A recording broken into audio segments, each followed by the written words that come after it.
Alison, Harmon, David, Paul, Judah versus Reagan, Don, Brown, and others. Do I have someone here on behalf of the plaintiffs, Harmon and Judah? Yes, this is Alison Harmon. Good morning, Ms. Harmon. Hi, this is David Paul Judah. Thank you both for being here. Thank Do you. we have anyone on behalf of Reagan, Don, Brown? No. And we still not had anyone. If you're here on the phone, you'll have to unmute or disconnect and redo it. All right. Mr. Harmon, I'm sorry, Ms. Harmon, Mr. Judah, who would like to take the lead and give me the information on the case? I can do that. Right. What's the reason you're seeking the eviction today? What's the brief? Non-payment of rent. Non-payment. And is there a written lease? There is not. Okay.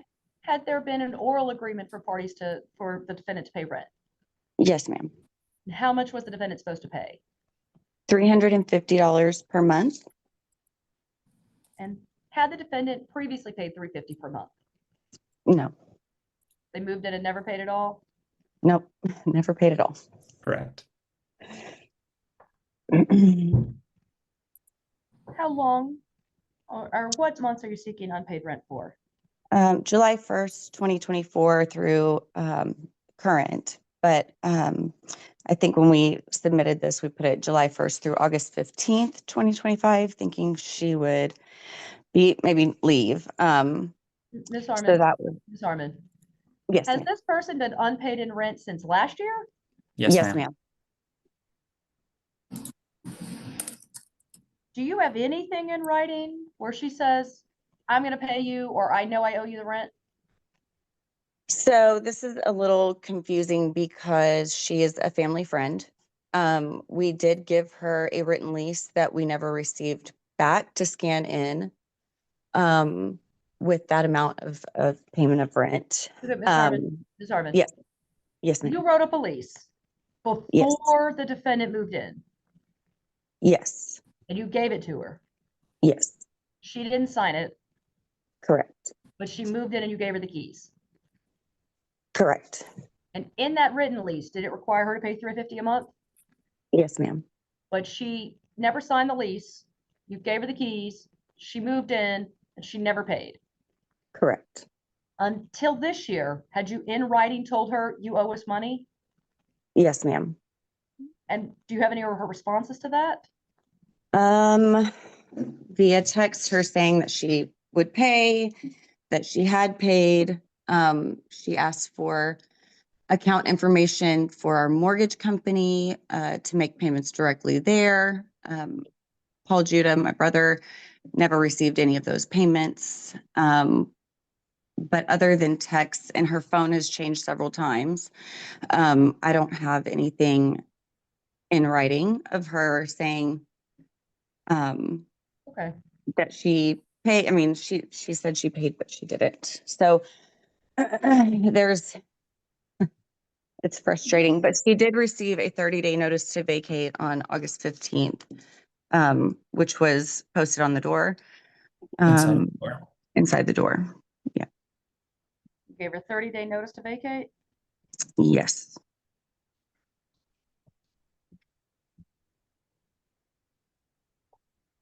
And after the 30 days passed, did she move out? No, ma'am. No, ma'am. She's still occupying the property.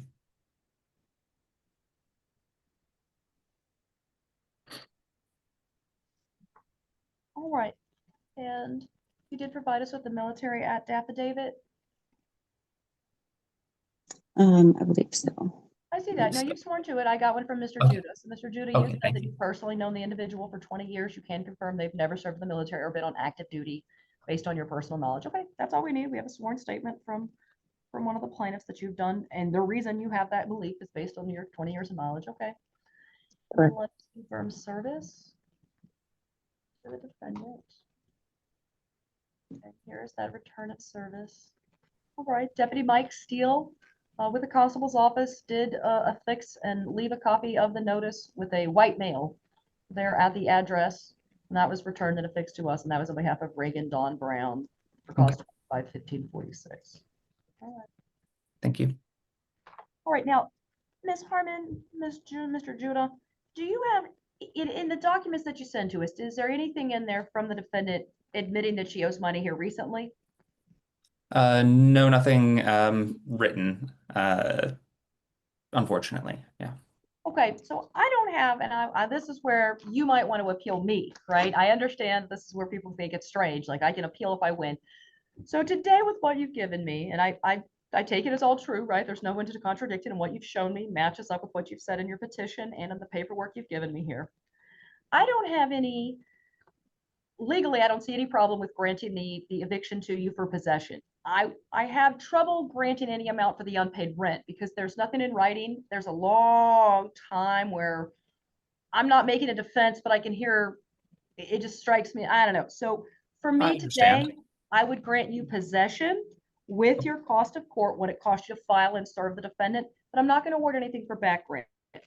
That does not preclude you from appealing my judgment, or, and you can talk to an attorney about this, if you believe you have financial harm as a result of a breach of contract, the eviction doesn't preclude you from pursuing that. Like, let's say a landlord discovers after the tenant moves out after the eviction that there's a hole in the floor or damage has been done. Does that make, so that's, Yes, the eviction is about awarding back possession and yes, potentially ma'am. unpaid rent, but it does not have to be all at once. So I just want to point that out, that you have options still. Okay. Understood. Understood. All right. Now I do need to put an appeal bond down. You told me that the monthly bin had been $350. Is she renting an entire home, or was this like a bedroom within a larger unit? It is an entire home. She was renting it with another person who went to jail and is now in rehab. So, but her rent alone was the 350 per Okay. month. All right. So yes, I'll use that that number. is Then all she's responsible for. Mhm. and I recognize again, the numbers here may not match what y'all are in your calculations, but for today, I'm going to say judgment for the plaintiff with possession. I'm going to award nothing for back rent, only cost of court, but I will use the 350 as the monthly rent, and I will put the appeal bond at 700. So it is a non-payment matter, which means that if a party wanted to appeal, 350 every month has to be paid to the court to perfect the appeal, or to avoid a writ of possession. You can perfect the appeal without that. It's, Okay. Understood. call attorneys if you want to. I can't explain all of those things. but Yeah. Just know that, okay? Judgment Okay, for the two of you with possession and your cost of court, either party can appeal. It'll be $700 on appeal. Okay. Thank you. All right. Good luck to you both, Mr. Harmon. I mean, Miss Harmon, Mr. Judah, you're both excused. Thank you. Thank you. Thank you. Have a good day. You as well. I always say have a better day. Thank you. Yeah, well, all right. And then, Your Honor, just because you're probably looking at the docket, looks a little different. So two of them, 49 and 51, those were both the plaintiff non-suits requested during check-in. Oh, okay. So it looks like And that's why we have one matter. just 1551. No, so 51, And 49 got non-suited. yeah, those both got non-suited. So the last one is 55. Correct. Okay, thank you, Brichet. Then we're gonna be, our next case is gonna be cause 25-1555. That's Maricela Rodriguez Barr versus Robbie John Gallagher. Do I have someone here on behalf of the plaintiff, Maricela Barr? Ms. Barr, I can see that you're with us. You'll need to. Oh, there you go. I think I'm here. Thank you. Good morning, ma'am. Thank you. And we've not had anyone announce on behalf of the defendant, Robbie Gallagher. I will say one final time, and I will send the request again. If you are here and you called in on the phone ending 452, you're going to need to unmute and announce present. If you have not done so by the end of this case, we will end up exiting. All right then, Ms. Rodriguez. I'm sorry. It is Ms. Rodriguez Barr. Ms. Rodriguez Barr, why don't you tell me, why is this eviction being sought against the defendant, Robbie Gallagher? They gave us notice on August 17th that they would be out on September 30th. They didn't leave on September 30th. They didn't leave on October 31st, and they're still there. And they have not paid. And they have not paid. Okay, let me ask you some questions then. Ms. Barr, do you have a written lease with the defendant? Yes, ma'am.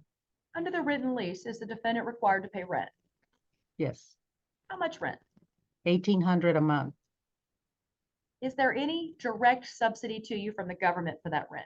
No, ma'am. Okay. What months? Are there any months of rent that remain unpaid? They did not pay for June of 23. They did not pay for September or October or November. Okay, when you said June of 23, do you mean 2023? Yes, ma'am. Okay, that's too far back. We're not gonna deal with that one, but how about September of this year? September and They- October, November remain unpaid? Yes, ma'am. So we're not allowed to receive that for, is there a statute of limitations? No, but I'm not, for eviction, it's about possession, so I'm gonna go with it. You can certainly pursue them in small claims. Okay, But all so you right. get Just September, October, trying to, November. yeah, just trying to understand. It's 2 years back. I don't, that's. Yeah, and we that's were not the doing reason you're evicting them, we right? were You're just evicting because doing- they haven't paid September, October, and November, so that's the Yes, one that ma'am. we're gonna we were focus just on. All doing right. a full accounting. Was this a CARES property? A what? A CARES property? I'm not sure I know what that No, means. it's No, not. no, I think. What does that I mean? hear someone in the background. Who is that? Yes, my coworker, Kathy Nomady. All right. Do you have knowledge? Was this a CARES Act property? It's not a CARES property. No, ma'am. Okay. What day did you provide the notice to vacate? October 3rd, October 3rd, And how was that delivered to the defendant? delivered by hand. by hand And And posted. delivery? All right. and posted on the door.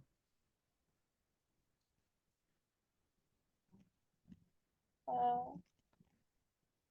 To your knowledge, or have you provided us with a copy of a military affidavit, a sworn Yes. statement of their military service? Oh, military, they are not in the military. It is on the lease that they said they are not. We still need to get a sworn statement from you, Ms. Barr. So in order for the eviction to become final today, you need to submit to us in writing a sworn statement why you believe that and what it's from, right? So I think I heard in the background, if you believe it's because of what you've got at information of a lease, but you have to give us a sworn statement about their military status or the eviction can't be finalized. And so how should we submit that? You can email it to us. Email it. Email? Mhm. We'll do that today. All right. We can give you 24 hours to submit that. If we don't receive it though, Ms. Barr, the judgment is going to actually be for the defendant because you won't have given me a necessary document. We'll do it today. Fantastic. Do we have that email address? Yes, it's in all of the documents that we gave you, and you can always call our main line and get it, but it's jp3civil@traviscountytx.gov. I'm gonna And put it in the any- chat too. Oh, fantastic. Appreciate. We're gonna put it in the chat box for you too, Ms. Barr. Also, when you email us in the in the reason you're emailing, like the 4 line or not the, the Subject. Subject? put the cause number, put military affidavit for 25-00155 Okay. for today. And that way, when we see it, we'll flag it and go, okay, that's the thing, because we're gonna be looking for it to process. All right. And let me just see the return of service. So we did get back a return of service to the defendant. I'm gonna highlight that now. That Defendant Gallagher did receive notice, Robbie John Gallagher did receive notice in person directly to them from Deputy Gamboa, who works for the constable's office. Oh, pardon me. Okay, so service has been effected. And May I ask a question? certainly, In the lease,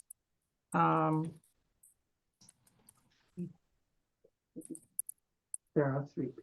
there's 3 people on the lease. And so we went ahead and filed this one for Robbie John Gallagher.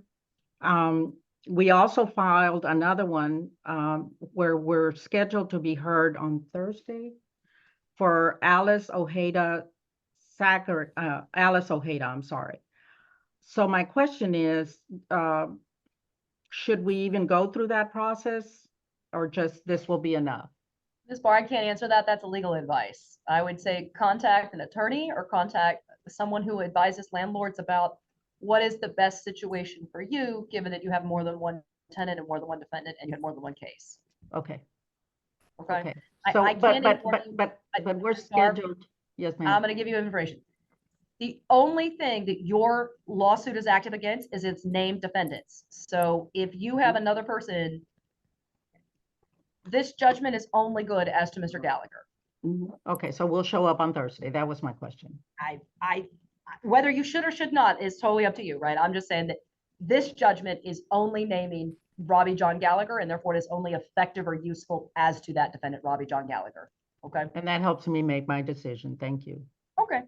All right. Today it's going to be, I did receive back the return. Deputy Gambo, I did see that. I reached all that. Okay. Today it's going to be a judgment for the plaintiff. It's a non-payment matter. I do find monthly rent of $1,800 for September and October, and then a prorated amount for November. I calculated $4,680. So that would be the judgment for the plaintiff along with your cost of court. Either party can appeal. To appeal, I would double the monthly rent and put the appeal bond at $3,600. And Ms. Barr, very importantly, if you do not submit the military affidavit, the judgment becomes moot and you would have to start the process over. Yes, ma'am. We'll do it right now. All right, fantastic. Then any other questions? No, why were we last? Check in and the number of the case. So you are one of the last cases filed before we set the docket. It goes over. But thank you. ma'am. I'm You gonna have a nice day. Thank you. All parties are I was gonna excused. say, Ms. Barr, there is a resource in the chat also in regards to that military affidavit that Yes, can be ma'am. located on our website. How do I get to the, oh, I see it. Okay. And it's that bottom one. Thank you, Brashay. I see she's directly linked you to what helpful links for how to get information regarding a military affidavit. Okay. Well, okay. Thank you so much. All right, thank you. Y'all have a nice Parties are day. excused. Thank you. And Brashay, outstanding as always. We have Thank not you. had anyone from this phone ever identify themselves or disconnect or do anything. So we are going to be ending the court session and that person will be removed. If you can hear me and you're on that phone ending 452, please contact the main line for the courthouse and we will try to assist you as best as we are possible at that point. All right. Thank you. All parties are excused.